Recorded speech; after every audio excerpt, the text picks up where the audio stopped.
사후세계, 죽음 이후의 세계를 소설로 쓴 스캇백 박사의 저 하늘에서도 이 땅에서처럼에 나오는 장면입니다. 저 하늘에서도 이 땅에서처럼 꼭 한번 읽어보시기 바랍니다. 저는 이 책을 통해서 죽음 이후에 죽음을 두려워하지 않게 되고 죽음 이후의 삶이 정말 하나님께서 주신 큰 선물이라는 것을 알게 되었습니다. 죽어서 하늘나라에 간 주인공 다니엘은 자신보다 먼저 죽은 아들 티미를 그곳에서 만납니다. 천국에서.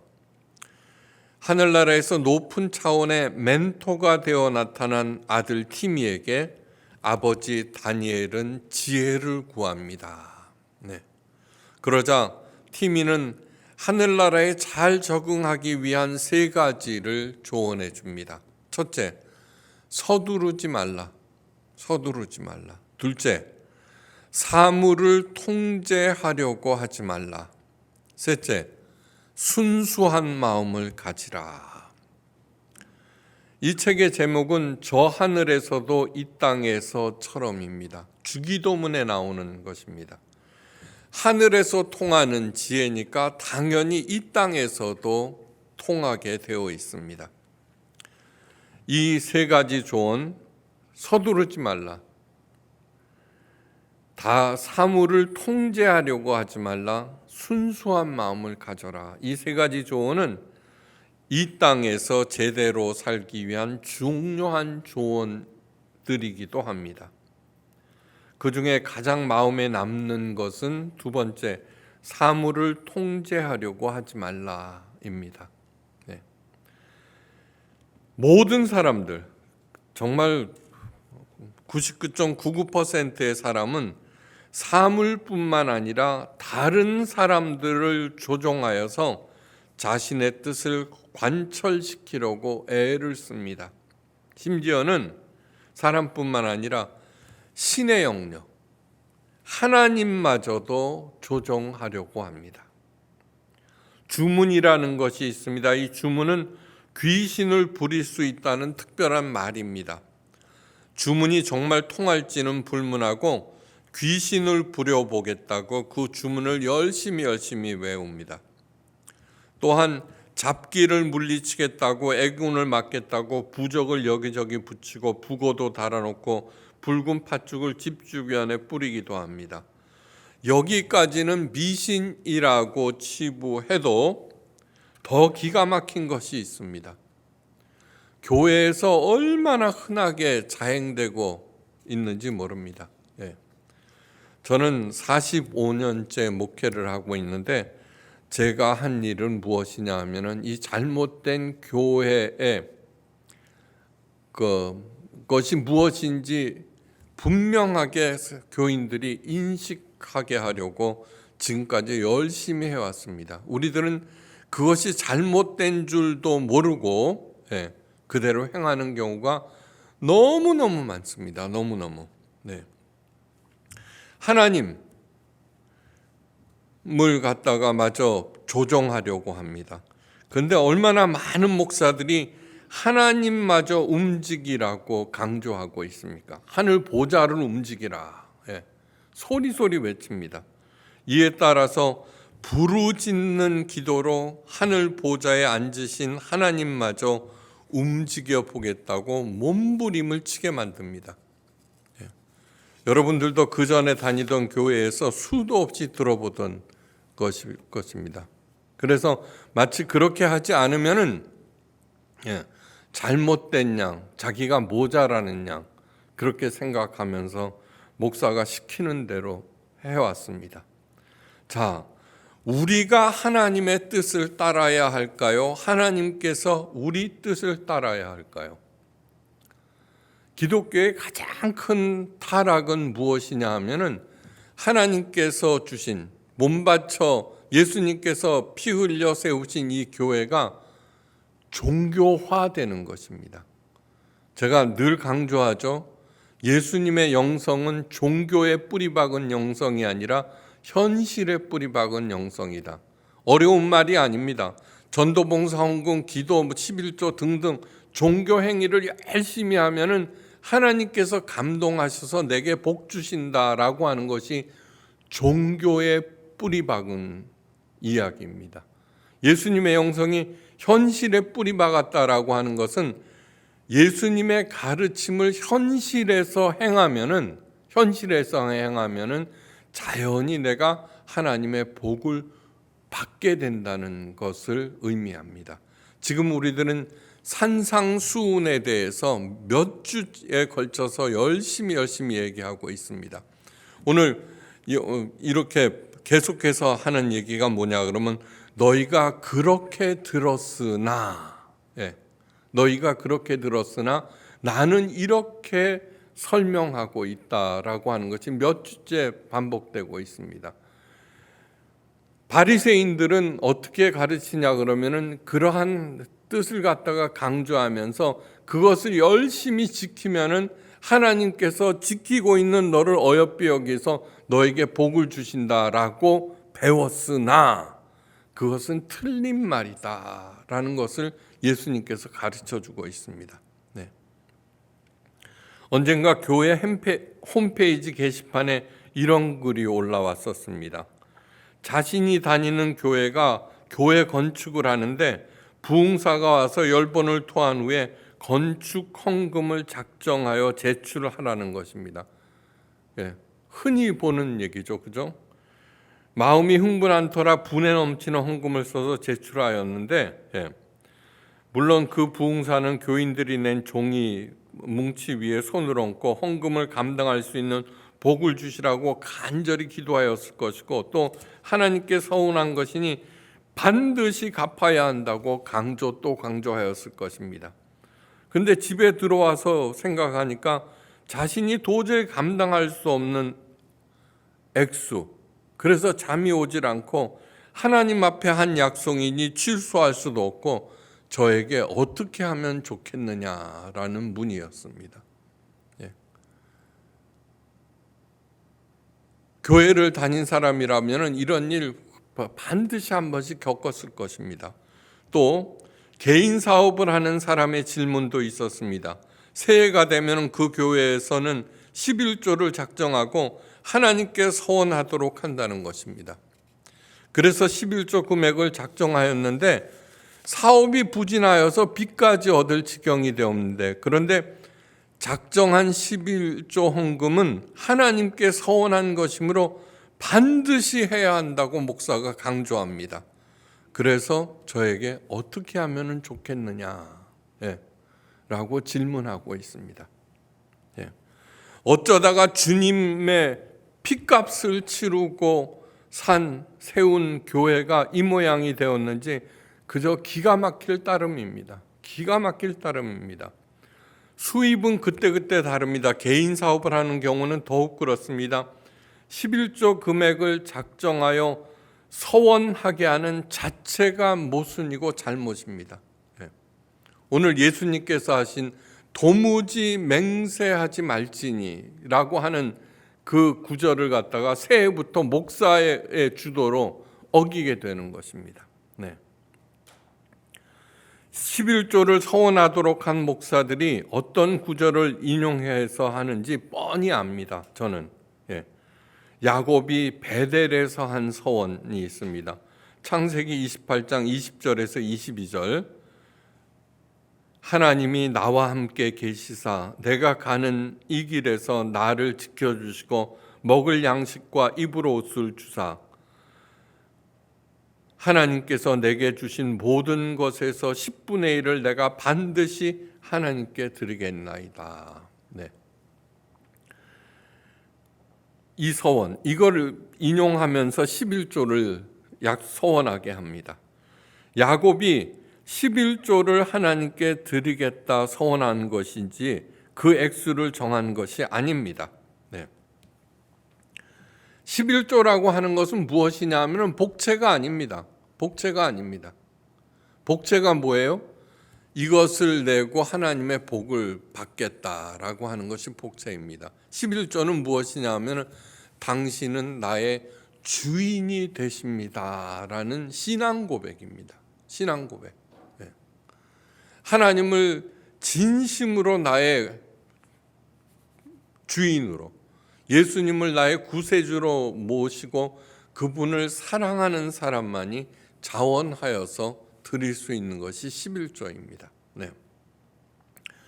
이것은 하나님의 이름을 도용하고 성경 구절을 차용하여서 교인들을 교묘히 조종하고 통제하는 것입니다. 그런 일들이 수많은 교회에서 목사에 의해서 주도되고 있는 것이 오늘의 현실입니다. 그렇다면 각자 생각대로 하도록 방치하라는 말이냐고 반문할 수도 있는데, 그래서는 안 됩니다. 교인들을 올바른 길로 인도하고 무엇이 잘못된 것인가 그것을 설득하고, 그래서 그 올바른 길을 가도록 훈련하고 지도해야 합니다. 그것이 목사의 해야 할 일입니다. 저는 평생 그렇게 해왔습니다. 예수님은 그 어떠한 교묘한 방법도 사용하지 않으셨습니다. 예수님은 어떠한 경우에도 사물이나 사람을 통제하고 조종하려고 하지 않으셨습니다. 하나님의 뜻을 그저 명명백백하게 밝히셨을 뿐입니다. 이어서 하나님의 사랑을 먼저 몸으로 보이셨습니다. 때로는 바리새인들을 향해서 무서운 말로 지책하셨지만 언제나 하나님의 길을 가도록 인도하고 격려하고 도와주셨습니다. 그 길을 가면은 어떻게 돼요? 하나님의 복이 저절로 들어온다는 것입니다. 누릴 수 있다는 것입니다. 바로 그것이 예수님의 영성은 종교가 아닌 현실에 뿌리 박고 있다는 그러한 뜻입니다. 모든 일을 뒤에서 행하지 않으셨습니다. 밝은 광명 아래 당당하게 행하셨습니다. 헌금에 관한 올바른 자세는 무엇일까요? 헌금은 자원하는 마음이 우선입니다. 출애굽기 25장 2절 말씀입니다. 이스라엘 자손에게 명하여 내게 예물을 가져오라 하고 무릇 즐거운 마음으로 내는 자에게서 내게 드리는 것을 너희가 받을지니라. 430년간 노예로 살던 이스라엘 백성을 구원하신 하나님께서 그 광야 초입에서 모세에게 성소를 지으라고 명령하실 때 하신 말씀입니다. 이것이 바로 최초의 건축 헌금에 관한 내용입니다. 하나님께서 친히 하신 것입니다. 무릇 즐거운 마음으로 내는 자에게서 헌금을 받으라는 것입니다. 무릇 즐거운 마음으로 내는 자란 곧 하나님을 사랑하고 하나님의 은혜에 깊이 감사하는 사람들이 가진 마음입니다.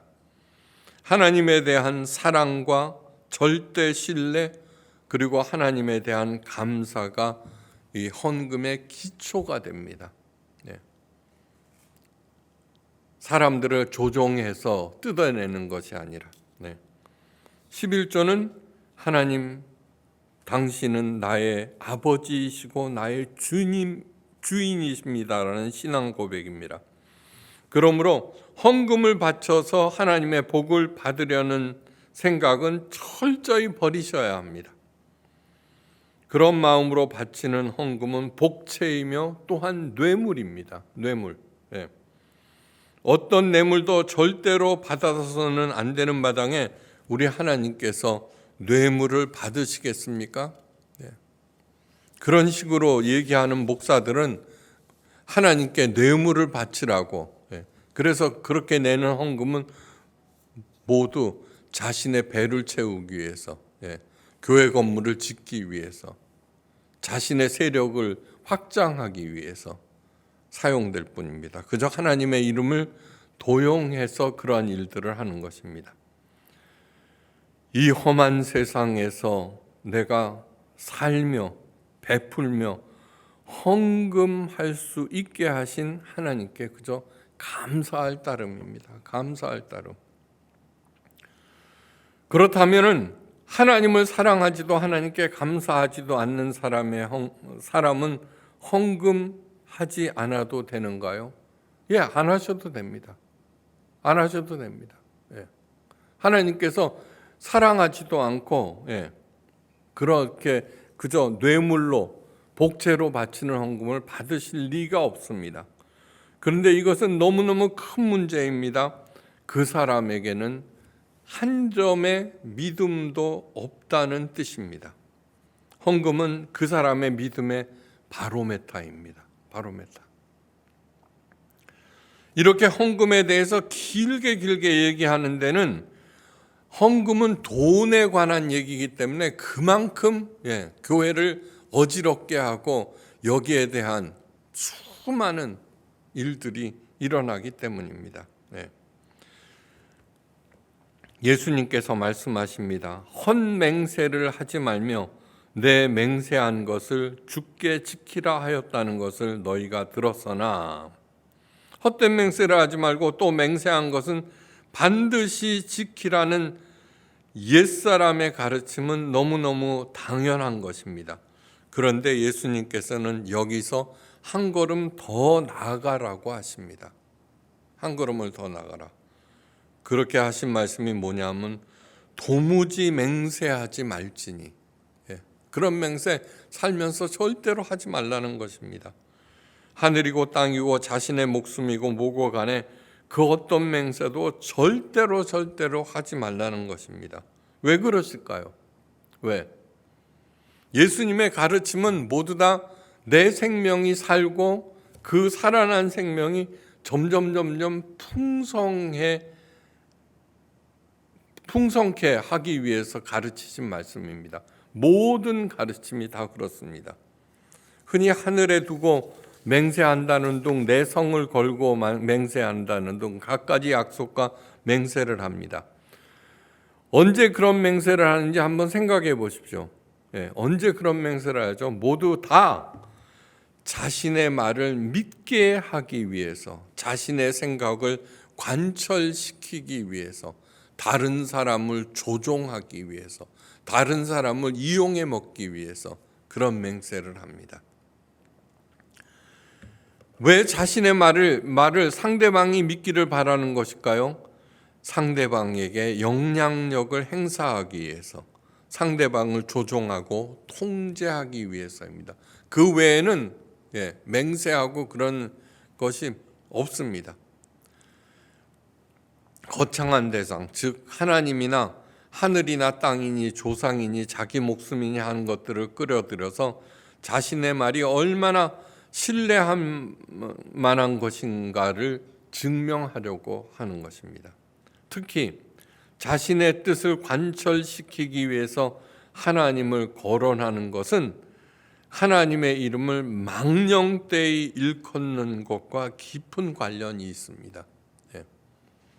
하늘을 두고 맹세한다는 것, 성경을 두고 맹세한다는 것, 망령되이 일컫다 할 때 일컫다에 해당되는 히브리어를 티샤라고 합니다. 티샤.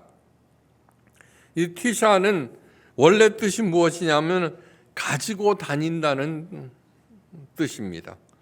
내 이익을 위해서 필요할 때마다 주머니 속에서 가지고 다니던 하나님의 이름을 꺼내서 들먹인다는 것입니다. 티샤.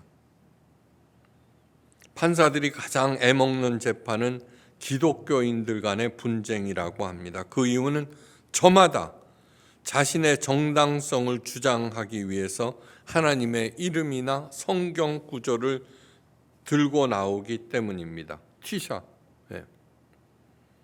주변 사람들을 한번 둘러보십시오. 맹세를 잘하는 사람들이 있습니다. 그런 사람을 과연 믿을 만한 사람인가요? 한번 생각해 보십시오. 각서를 잘 쓰는 사람들이 있는데 그 각서를 쓰겠다고 하는 사람들은 정말 믿지 못하는 사람입니다. 맹세를 금하신 예수님의 또 다른 뜻은 무엇이냐 하면은 맹세로 인한 함정에 빠지지 말라는 것입니다. 앞에서 언급한 건축업금 작정이나 연초에 하는 11조 소원이 대표적인 것입니다. 그렇게 떡 해놓고서는 그 함정에 빠져서는 저 다른 교인, 우리 교인님 그런 질문을 할 리가 없죠. 다른 교인이 성사학당 강의를 듣고 저 목사라면 올바른 답을 해주겠지 하고서는 우리 교회 홈페이지에다가 올려놓은 것입니다. 저는 뭐라고 대답할까요? 당장 하지 마십시오. 안 해도 절대로 지옥 가지 않습니다. 당장 하지 마십시오. 그렇게 얘기합니다. 또한 많은 사람들이 빠져 신세를 망치는 함정이 있죠. 보증의 함정. 보증도 맹세의 일종이죠. 보증을 잘못 써서 온 가정이 어려움을 겪고 그런 얘기들은 너무너무 흔합니다. 왜 보증을 서주는 것일까? 마음 약해서 거절할 줄 몰라서 그럴 수도 있습니다. 근데 혹시 자신은 착한 사람이라는 것을 보이기 위해서 또는 자기 과실을 위해서 그렇게 한 적이 없을까요? 그런 마음으로 인해 상대방의 맹세에 노란한 것입니다. 자기만 노란하면 모르는데 애꿎은 사랑하는 가족들까지 노란하게 되죠. 보증은 절대로 요청하지도 말고 절대로 응하지도 말아야 합니다. 차라리 그럴 능력이 있다면 얼마간의 돈을 집어줘야 주고 끝내는 것이 좋습니다. 예수님의 가르침과 생애를 면밀하게 검토해 보면은 예수님께서 절대로 하지 않으신 것이 있습니다. 바로 예수님은 남을 조종하거나 통제하지 않으셨다는 것입니다. 저도 절대로 그렇게 하지 않습니다. 예수님은 하나님의 아들이십니다. 절대적인 영향력과 통제권을 가지셨습니다. 막강 로마나 종교 지도자들도 한 방으로 날려보낼 능력을 가지셨습니다. 그러나 그 힘을 절대로 남용하지 않으셨습니다. 인간은 그 누구도 상대방, 남을 통제할 자격이나 능력이 없으며 오히려 자신이 올무에 빠지는 결과를 낳습니다. 기억하십시오. 세상에는 중요한 사람은 없습니다. 다시 말씀드립니다. 세상에는 중요한 사람은 없습니다. 내 자신이 굉장히 중요한 존재 같으나 사실 인간 모두가 하찮은 존재들입니다. 생각해 보십시오. 없으면 모두 무너질 것 같았던 사람들이 죽거나 없어져도 잠시의 혼란은 있어도 나중에는 괜찮아집니다. 그런데 자기 스스로 중요한 사람이라고 내세우고 강조하는 사람 절대로 그 사람을 따라가서는 안 됩니다. 나는 중요한 사람, 나 없으면 안 된다는 생각을 버리시기를 바랍니다. 스스로 중요하다고 생각하는 사람들은 일찍 없어지는 것이 모두에게 이롭습니다. 사도 바울이 중요한 말을 합니다. 마음에 새기십시오. 그러나 무엇이든지 내게 유익하던 것을 내가 그리스도를 위하여 다 해로 여길 뿐더러 배설물로 여김은 그리스도를 얻고 그 안에서 발견되려 함이라. 사울은 자신이 중요한 존재임을 증명하려고 하나님까지 동원하며 맹세했던 사람입니다. 나는 중요한 사람이야. 그러다가 다메섹 도상에서 예수님을 만납니다. 그분을 누구보다도 사랑하게 되었습니다.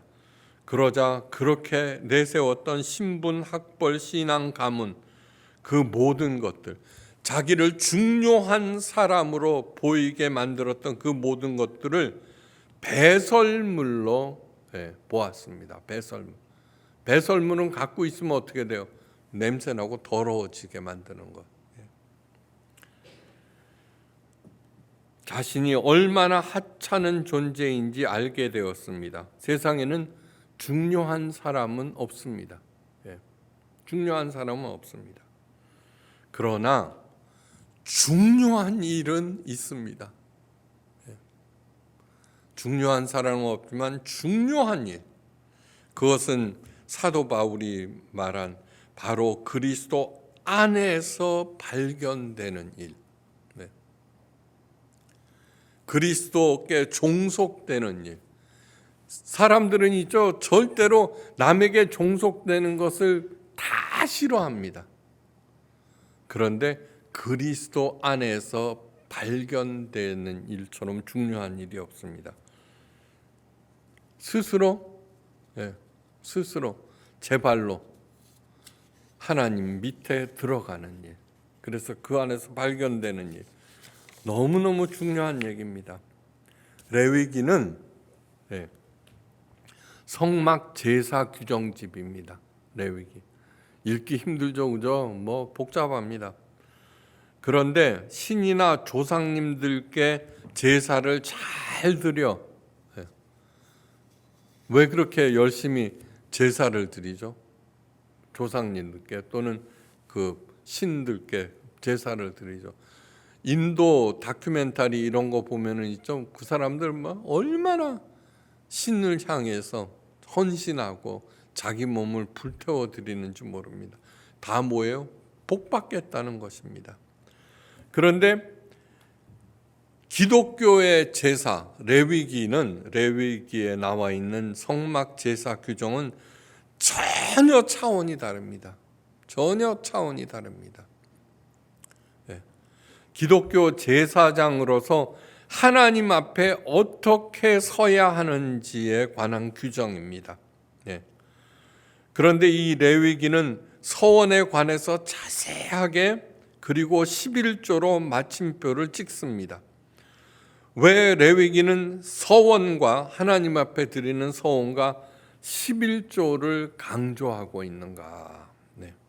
서원은 히브리어로 네데르라고 하는데 그 뜻은 다짐하다, 맹세하다, 헌신하다는 뜻입니다. 복 받겠다는 뜻이 아닙니다.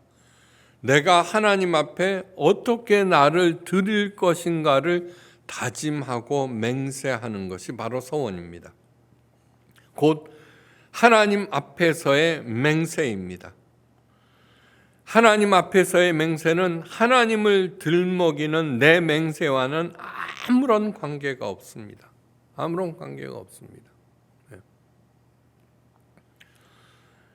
서원처럼 오용되고 남용되는 것도 드뭅니다. 서원. 이 방법 저 방법 다 써보고 그래도 안 될 때는 하나님께 서원을 합니다. 하나님, 이번 일만 해결해 주시면 교회 열심히 다니고 11조도 꼬박꼬박 하겠습니다. 물론 새벽 제단도 열심히 쌓겠습니다. 그리고 서원을 합니다. 교회에서 건축이나 큰 돈 드는 일을 할 때 목사들이 교인들로 하여금 서원할 것을 종용합니다. 그러나 서원은 하나님과 거래하라고, 헌금 거두는 목적으로 사용하라고 주신 것이 절대로 아닙니다. 그런 것이 아닙니다. 예수님께서 이 땅에 오신 이유가 뭔지 아십니까? 산상수훈처럼 너희들은 그렇게 알고 있으나 이런 것이 진짜다. 다시 말해서 세상의 모든 종교는 신을 잘 섬겨서 복 받겠다는 목적으로 세워진 것이 종교입니다. 그런데 그런 게 아니야 라고 기독교를 주셨는데 이 기독교가 종교화돼 버린 것입니다. 그것이 아니야, 바로 세워야 돼. 그걸 가르치기 위해서 하나님의 아들이신 예수님이 이 땅에 오셨습니다. 그런데 하나님께서 주신 기독교를 종교화시킨 바리새인들이 넌 틀렸어 하고 십자가에 못 박아 버린 것입니다. 부활하셨습니다. 부활하신 뜻이 무엇이냐면 모든 종교들은 그런 것이 아니다. 기독교는 이래야만 한다는 것을 가르쳐 주신 것입니다. 네. 다시 말해서 교회에서 건축이나 큰돈 든 일을 할 때 목사들이 교인들로 하여금 서원할 것을 종용합니다. 맹세하라고, 예수님께서 절대로 하지 말라고 한 것을 앞장서서 부흥사들 불러다가 사람들을 흥분시키고 맹세하게 만들어버립니다. 하나님께서 왜 서원하라고 하셨을까? 하나님께서 서원의 길을 열어주신 깊은 뜻을 아셔야 합니다. 깊은 뜻. 그것은 무엇이냐 하면 하나님과 사랑의 관계를 맺게 하기 위해서입니다. 사랑의 관계.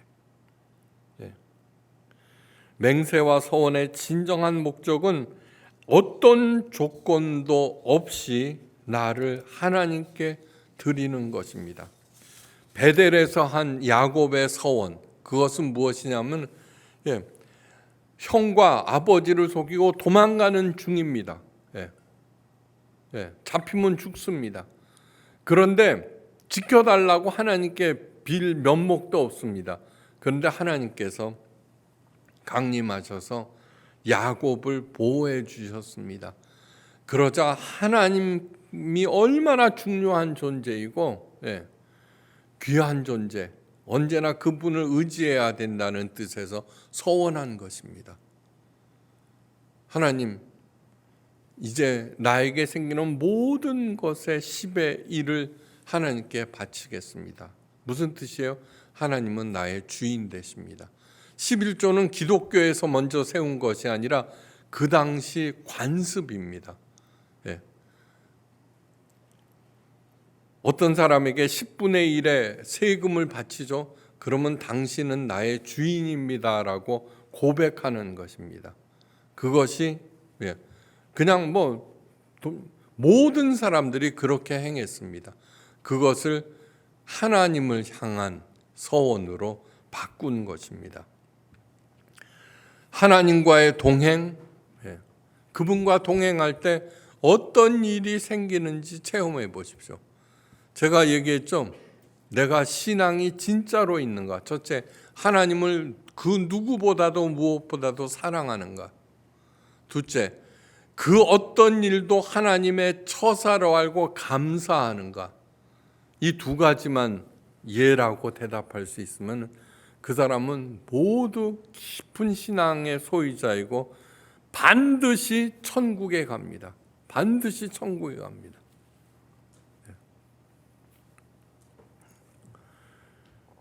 그 자체가 복입니다. 하나님과 동행하면서 점점 깊어지는 하나님과의 관계, 이 자체가 복입니다. 이 일을 사도 바울은 그리스도 안에서 발견되는 것이라고 표현하고 있습니다. 나머지 그동안에 살아오면서 나는 모든 것들 그것을 배설물로 여겼습니다. 이것이 바로 제사장으로서 하나님 앞에 바로 서는 것, 하나님의 일을 하겠다는 것, 하나님의 일, 그것은 살리는 일이고 섬기는 일입니다. 그것이 중요한 일입니다. 이 일을 할 때 먼지와 같던 내가 그리스도 안에서 누구보다도 소중한 존재로 발견될 것입니다. 이제 내가 중요한 존재임을 증명하려는 모든 시도를 멈추시고 남을 통제하고 조정하려는 모든 시도를 멈추시기를 간절히 바랍니다. 다만 나는 예수님께서 맡기신 일, 그 일을 열심히 즐거운 마음으로 하다가 주께서 나를 부르실 때 한 걸음에 달려가 하나님과 영생 복락을 누리는 우리 모두가 되시기를 주의 이름으로 축원합니다. 기도하십니다. 하나님 아버지, 예수님을 통하여서 우리 삶의 궁극적인 목표를 깨달아 알게 하심을 감사합니다. 이제 서두르지 않겠습니다. 이제 사물이나 사물을 통제하려는 일도 버리겠습니다. 언제나 하나님을 사랑하고 하나님께 감사하면서 살아가는 순수한 마음을 견지하다가 하늘나라에서 완성된 나를 발견하는 우리 모두가 되게 하옵소서. 이제는 성부, 성자, 성령 삼위일체 하나님의 그 크신 은혜와 사랑과 은사와 능력 언제나 풍성하게 공급하시고 좋은 곳으로 인도하심이 이제 하나님을 가장 사랑하며 그 어떤 일도 하나님의 처사로 감사하는 존귀한 자녀들에게 또한 새로 세우는 계획과 그 가정 위에 하시는 일들 위에 무엇보다도 주의 몸된 포에마 예수교회 위에 지금부터 영원까지 함께 계시옵기를 간절히 기도하옵고 축원드리옵나이다. 아멘.